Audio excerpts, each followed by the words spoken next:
Hi friends, എല്ലാവർക്കും ജസ്നാസ് കുക്ക്ബൈറ്റ്സിലേക്ക് സ്വാഗതം. എല്ലാവരും സുഖമായിട്ടും സേഫായിട്ടും ഇരിക്കുന്നു എന്ന് വിശ്വസിക്കുന്നു. നമുക്കപ്പോൾ ഇന്നത്തെ റെസിപ്പിയിലേക്ക് കിടക്കാം. ഇന്നത്തെ റെസിപ്പി ഒരു ഗോതമ്പ് പൊടിയും അരിപ്പൊടിയൊക്കെ വെച്ചിട്ട് പെട്ടെന്ന് നമുക്ക് ഉണ്ടാക്കിയെടുക്കാവുന്ന ഒരു വടയാണ്. നമ്മുടെ വീട്ടിലുള്ള ഇൻഗ്രീഡിയൻസ് മാത്രം മതി ഈ ഒരു വട ഉണ്ടാക്കാനായിട്ട്. നല്ല ക്രിസ്പാണ് ഈ വട, ഉള്ളിൽ നല്ല സോഫ്റ്റാണ്. നമ്മളിത് ഗോതമ്പ് പൊടിയും അരിപ്പൊടിയാണ് ഇതിൽ മെയിനായിട്ട് ഉപയോഗിച്ചിട്ടുള്ളത് കേട്ടോ. ഈ ഒരു വട നിങ്ങൾ തീർച്ചയായിട്ടും ട്രൈ ചെയ്തിട്ട് നോക്കണം. പെട്ടെന്ന് നമുക്കൊരു ഈവനിങ് സ്നാക്കായിട്ടോ അല്ലെങ്കിൽ വിരുന്നുകാർ വന്നാലൊക്കെ ട്രൈ ചെയ്യാവുന്ന ഒരു റെസിപ്പിയാണിത്. ആദ്യം നമ്മൾ അതിന് വേണ്ടിയിട്ട് ഒരു പാൻ വെച്ച് കൊടുത്തിട്ടുണ്ട്. കുറച്ച് സാധനങ്ങൾ നമുക്കൊന്ന് വറുത്തെടുക്കാനുണ്ട്. അപ്പോൾ ഞാനൊരു 10 ഉണക്കമുളക് ഇട്ട് കൊടുത്തിട്ടുണ്ട്. ഇനി ഈ ഉണക്കമുളക് ഒന്ന് നന്നായിട്ട് നമുക്കൊന്ന് ഇട്ടിട്ട് റോസ്റ്റ് ചെയ്തിട്ട് എടുക്കണം. ഞാനിപ്പോൾ ഇവിടെ 1 കപ്പ് ഗോതമ്പ് പൊടിയാണ് മെയിനായിട്ട് എടുത്തിട്ടുള്ളത്.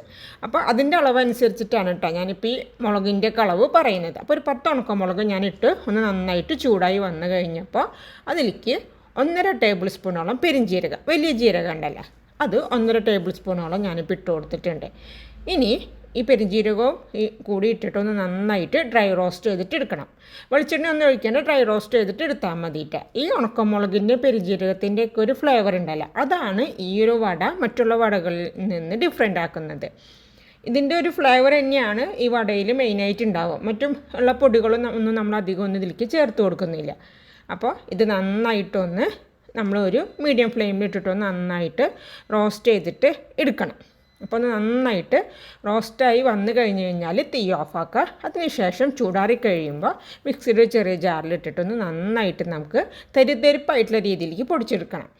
അങ്ങനെ ഫൈൻ പൗഡർ ആക്കരുത്, തരിതരിപ്പായ രീതിയിൽ വേണം നമ്മളത് പൊടിച്ചെടുക്കാനായിട്ട്. അടുത്തതായിട്ട് ഒരു മിക്സിംഗ് ബൗൾ എടുക്കുക. അതിലേക്ക് 1 കപ്പ് ഗോതമ്പ് പൊടി, നമ്മുടെ വീട്ടിലുള്ള ഏതെങ്കിലും ഒരു കപ്പിൽ മെഷർ ചെയ്യുക. 1 കപ്പ് ഗോതമ്പ് പൊടി ഇട്ട് കൊടുത്തു. ആ കപ്പിൽ തന്നെ 1/2 കപ്പ് അരിപ്പൊടിയാണ് ഇപ്പോൾ ഞാൻ ഇട്ട് കൊടുക്കുന്നത്. പിന്നെ നമുക്കൊരു 2 സ്പൂൺ ഇതുപോലത്തെ സ്പൂണ് റവ, വറുത്തതോ വറുക്കാത്ത റവ ഏതായാലും പ്രശ്നമൊന്നുമില്ല കേട്ടോ. റവ ഇട്ട് കൊടുക്കുക നമുക്കിതിലേക്ക്.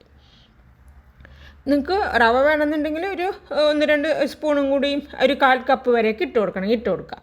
പിന്നെ ഞാനിതിലേക്ക് ചേർത്തിട്ടുള്ളത് ഇഞ്ചി വെളുത്തുള്ളി പേസ്റ്റാണ്. അപ്പോൾ അതൊരു ഇത്തിരി മതി, ഒരു 1/2 സ്പൂൺ മതി. പിന്നെ നമുക്ക് നേരത്തെ പൊടിച്ച് വെച്ചിട്ടുള്ള പെരിഞ്ജീരകത്തിൻ്റെ ഉണക്കമുളകും റോസ്റ്റ് ചെയ്തിട്ടുള്ള ആ പൊടി ഉണ്ടല്ലോ, തരിത്തരിപ്പായിട്ടുള്ള രീതിയിൽ പൊടിച്ച് വെച്ചത് നമ്മൾ ഇട്ട് കൊടുത്തിട്ടുണ്ട്. അടുത്തതായിട്ട് പൊടിയായിട്ട് എരിഞ്ഞിട്ടുള്ള സവാളയ്ക്ക് പകരമായിട്ട് നിങ്ങൾക്ക് വേണമെന്നുണ്ടെങ്കിൽ ചെറിയ ഉള്ളി അരിഞ്ഞ് ചേർക്കണമെന്നുണ്ടെങ്കിൽ അത് ചേർത്താലും മതി. ചെറുതാക്കി അരിഞ്ഞിട്ടുള്ള കറിവേപ്പില ഞാനിപ്പോൾ ഇതിലേക്ക് ഇട്ട് കൊടുത്തിട്ടുണ്ട്. നമ്മൾ ഉപ്പ് ചേർക്കണം. അപ്പോൾ നമ്മളിപ്പോൾ ഈ പൊടികൾക്ക് ആവശ്യമായിട്ടുള്ള ഉപ്പ് നമ്മളിതിലേക്ക് ചേർത്ത് കൊടുക്കുക. അപ്പോൾ അതൊക്കെ നിങ്ങളുടെ ഇഷ്ടം അനുസരിച്ചിട്ട് ഇതിലെന്തെങ്കിലുമൊക്കെ ചെറിയ വ്യത്യാസങ്ങൾ വരുത്താം കേട്ടോ. പിന്നെ ഒരു 1/2 ടീസ്പൂൺ ബേക്കിംഗ് സോഡയാണ് ഞാനിപ്പോൾ ചേർത്ത് കൊടുത്തത്. ബേക്കിംഗ് സോഡയ്ക്ക് പകരമായിട്ട് നിങ്ങൾക്ക് തൈര് ചേർക്കാം കേട്ടോ. അതായത് അധികം പുളിയില്ലാത്ത തൈര് വേണമെങ്കിൽ അത് ചേർത്താലും മതി. ഇനി നമ്മൾ കൈ വെച്ചിട്ട് ആദ്യം ഇത് നന്നായിട്ടൊന്ന് മിക്സ് ആക്കുക. ഇപ്പം നമ്മൾ ചേർത്തിട്ടുള്ള ഈ ഡ്രൈ ആയിട്ടുള്ള ഇതുണ്ടല്ലോ, അതൊക്കെ ഒന്ന് കൈ വെച്ചൊന്ന് നന്നായിട്ട് മിക്സ് ആക്കിയതിന് ശേഷം നമുക്കിതിലേക്ക് കുറച്ച് വെള്ളം ഒഴിച്ച് കൊടുത്തിട്ട് നമുക്കിതൊന്ന് മിക്സ് ആക്കണം. ഇതിൻ്റെ അളവെന്ന് പറയുന്നുണ്ടെങ്കിൽ നമ്മൾ കുറച്ചായിട്ട് വെള്ളം ഒഴിച്ച് കൊടുക്കാൻ പാടുള്ളൂ. നമ്മൾ മാവ് പരുവത്തിലല്ല എടുക്കുന്നത്. അതായത് നമ്മളിങ്ങനെ കുഴച്ചെടുക്കുന്ന ചപ്പാത്തിയുടെ ഒക്കെ ഒരു മാവുണ്ടല്ലോ, അതുപോലെയല്ല. എന്നാൽ അതിനെക്കാട്ടും കുറച്ചും കൂടി ലൂസായിട്ടുള്ള രീതിയിൽ വേണം നമ്മൾ ഇത് കുഴച്ചെടുക്കാനായിട്ട്. ഇനി നിങ്ങൾ തൈരാണ് നിങ്ങൾ ചേർത്തിട്ടുള്ളതെന്നുണ്ടെങ്കിൽ വെള്ളമൊഴിച്ച് കുഴയ്ക്കുമ്പോൾ ശ്രദ്ധിക്കണം. കാരണം തൈരിൻ്റെ ഒരു നനവ് എന്തായാലും ഉണ്ടാവുമല്ലോ. അപ്പോൾ ഞാൻ കുറച്ച് വെള്ളം ഒഴിച്ച് കൊടുത്തിട്ട് ഇതൊന്ന് നന്നായിട്ടൊന്ന് മിക്സാക്കി എടുക്കുന്നുണ്ട്. ഏതാണ്ട് ഈ ഒരു പരുവത്തിലായിരിക്കണം നമ്മുടെ മാവ്. നമ്മുടെ കൈമിങ്ങനെ ഒട്ടിപ്പിടിക്കുന്നൊരു പരുവായിരിക്കണം. കാരണം നമ്മളിപ്പോൾ ഇതിൽ റവയൊക്കെ ചേർത്തത് കൊണ്ട് കുറച്ച് നേരം കൂടി ഒന്ന് ഇരുന്ന് വരുമ്പോൾ ഒന്നും കൂടി ഒന്ന് ഡ്രൈ ആവും. അപ്പോൾ ഞാൻ ഈ ഒരു പരുവത്തിലേക്ക് ആക്കിയതിന് ശേഷം ഞാൻ മൂടി വെക്കുന്നുണ്ട്. ഒരു 10 മിനിറ്റ് ഇതൊന്ന് മൂടി വെക്കണം. അപ്പോൾ ആ റവയൊക്കെ നന്നായിട്ട് കുതിർന്ന് ഒന്നും കൂടി നമ്മുടെ മാവ് ഒന്ന് ടൈറ്റനാവും. അപ്പോഴാണ് നമുക്ക് കറക്റ്റായിട്ട് വടയാക്കി പിടിച്ചിട്ട് ഇടാനായിട്ട് പറ്റുള്ളൂ. 10 മിനിറ്റ് കഴിഞ്ഞിട്ടുണ്ട്. നമുക്കപ്പോൾ ഒന്ന് തുറന്ന് നോക്കാം. നമ്മുടെ മാവൊക്കെ ഒന്നും കൂടി ഒന്ന് ടൈറ്റ് ആയിട്ടുണ്ട്. ഈ ഒരു ഇതിൽ വേണം കേട്ടോ നമുക്ക്. അങ്ങനെ നമ്മൾ ചപ്പാത്തി മാവ് പോലെ അത്ര ടൈറ്റ് അല്ല, എന്നാൽ നമുക്കിങ്ങനെ കൈ വെച്ചിട്ട് ഷേപ്പ് ചെയ്യാൻ പറ്റുന്ന ഒരു പരുവം. ഇതിനെക്കാട്ടും ലൂസായിട്ടാണ് നിങ്ങൾക്ക് കിട്ടുന്നതെന്നുണ്ടെങ്കിൽ വേണമെങ്കിൽ 1 ടേബിൾ സ്പൂൺ റവയും കൂടി ചേർത്ത് കൊടുത്താൽ ഒന്നും കൂടി വല്ലാതെ ലൂസാണെങ്കിൽ ടൈറ്റായിട്ട് കിട്ടുന്നത്. നമുക്കിതുപോലെ ഉരുട്ടി കൈയിൻ്റെ അടിയിൽ ഇങ്ങനെ പിടിക്കാനായിട്ട് പറ്റണം. അതെ, അപ്പോൾ ഇതുപോലെ നമുക്ക് ഇതിൽ നിന്ന് മാവ് കുറച്ച് എടുത്തിട്ട് ഉരുളകളാക്കിയിട്ട് വെക്കാം. ഇങ്ങനെ ഉരുളകളാക്കി വെക്കണം നിർബന്ധമൊന്നുമില്ല കേട്ടോ. നമുക്ക് മാവിൽ നിന്ന് എടുത്ത് നമുക്ക് ഷേപ്പ് ചെയ്ത് ഇതിൽ ഷേപ്പ് ചെയ്ത് നമുക്ക് അങ്ങനെ പൊരിച്ചെടുക്കണമെങ്കിൽ പൊരിച്ചെടുക്കാം. കുറച്ചും കൂടി ഈസിയാണ് നമ്മളിതുപോലെ ഒന്ന് ഡിവൈഡ് ചെയ്തിട്ട് ചെറിയ ബോൾസ് ആക്കി വെച്ച് കഴിയുമ്പോൾ. അതുകൊണ്ടാണ് ഞാനിപ്പോൾ ഇങ്ങനെ ഈ ഒരു മാവിൽ നിന്ന് കുറച്ച് എടുത്തിട്ടൊന്ന് ഷേപ്പ് ചെയ്തിട്ട് എല്ലാതും വെക്കുന്നത്.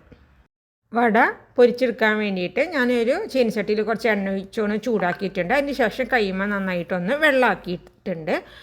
വെള്ളം ഒന്നാക്കിയതിന് ശേഷം ഒരു ഉരുള ഞാൻ അതിൽ നിന്ന് എടുത്ത് നമ്മൾ നേരത്തെ ഉരുട്ടി വെച്ചിരുന്ന ഒരു ഉരുള എടുത്ത് കൈയിൻ്റെ അടിയിൽ വെച്ചിട്ടൊന്ന് നന്നായിട്ടൊന്ന് ഫ്ലാറ്റാക്കി ഒന്ന് ഷേപ്പ് ചെയ്തു. നടുക്കൊരു ഹോൾ ഇട്ട് കൊടുത്തു. നിങ്ങൾക്കിങ്ങനെ ഹോളിടാതെ നമ്മൾ പരിപ്പുവടയൊക്കെ പോലെ പൊരിച്ചെടുക്കാം കേട്ടോ. ഞാനിപ്പോൾ ഹോളിട്ട് വടയുടെ ഷേപ്പിലാണ് പൊരിച്ചെടുക്കുന്നത്. അപ്പോൾ ഫസ്റ്റ് ഞാനിപ്പോൾ എണ്ണയിലേക്ക് ഇട്ട് കൊടുത്തു. നമ്മൾ ഇട്ട് കൊടുക്കുന്ന സമയത്ത് എണ്ണ നല്ല ചൂടായിട്ടുണ്ടായിരിക്കണം. അതിന് ശേഷം നമുക്ക് മീഡിയം ടു ലോ ഫ്ലെയിമിലേക്ക് മാറ്റണം.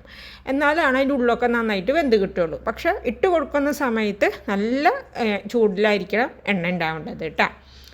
3 എണ്ണം ഞാനിപ്പോൾ ഇതിലേക്ക് ഇട്ട് കൊടുത്തിട്ടുണ്ട്. ഇനി നമുക്ക് ഫ്ലെയിം കുറച്ചിടാം. ഒരു മീഡിയം ഫ്ലെയിമിലേക്ക് ഇട്ടിട്ട് ഒരു സൈഡ് മൊരിഞ്ഞ് കഴിഞ്ഞ് കഴിഞ്ഞാൽ നമുക്കതൊന്ന് തിരിച്ചിട്ട് കൊടുക്കാം. അപ്പോൾ ഇതൊന്ന് തിരിച്ചിട്ടിട്ട് കൊടുക്കുന്നുണ്ട്.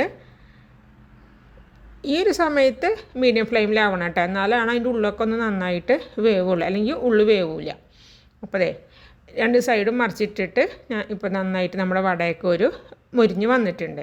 ഏതാണ്ട് നമ്മൾ സാധാരണ ഉഴുന്നുവടയുടെ ഒക്കെ ആ ഒരു കളറിൽ തന്നെയാണ് നമ്മുടെ ഈ ഒരു വടയും കിട്ടാതെ. ഇപ്പോൾ ഫസ്റ്റ് ഞാൻ ഇപ്പോൾ എണ്ണയിൽ നിന്ന് എടുത്ത് മാറ്റുകയാണ്. കണ്ട ഈ ഒരു കളറിലായിരിക്കും നമുക്ക് നമ്മുടെ വട കിട്ടേണ്ടത്. ഇതുപോലെ നമുക്ക് മറ്റുള്ള വടകളും ഷേപ്പ് ചെയ്തിട്ട് വെളിച്ചെണ്ണയിൽ ഇട്ടിട്ട് നമുക്ക് പൊരിച്ചെടുക്കാം. നല്ല ഈസി ആയിട്ടുള്ള ഒരു വടയാണ്. നമ്മളിതിൽ ചേർത്തിട്ടുള്ളത് മെയിനായിട്ട് ഗോതമ്പ് പൊടിയും അരിപ്പൊടിയാണ്. ഇതൊക്കെ നമ്മുടെ വീട്ടിൽ ഉള്ളത് തന്നെയാണ് എപ്പോഴും. പിന്നെ നമുക്കിത് ഗ്രീൻ ചട്നിയോ അല്ലെന്നുണ്ടെങ്കിൽ ടൊമാറ്റോ കെച്ചപ്പ് ഏതാ ഇഷ്ടം എന്ന് വെച്ച് കഴിഞ്ഞാൽ അത് കൂടി വെച്ചിട്ട് നമുക്ക് സെർവ് ചെയ്യാം. അപ്പോൾ തീർച്ചയായിട്ടും നിങ്ങളെല്ലാവരും ഈ റെസിപ്പി ഒന്ന് ട്രൈ ചെയ്തിട്ട് നോക്കണം. നിങ്ങൾക്ക് എല്ലാവർക്കും ഇഷ്ടപ്പെടും. മറ്റൊരു നല്ല റെസിപ്പിയുമായിട്ട് ഞാൻ വീണ്ടും വരാം. Till then take care and thank you so much.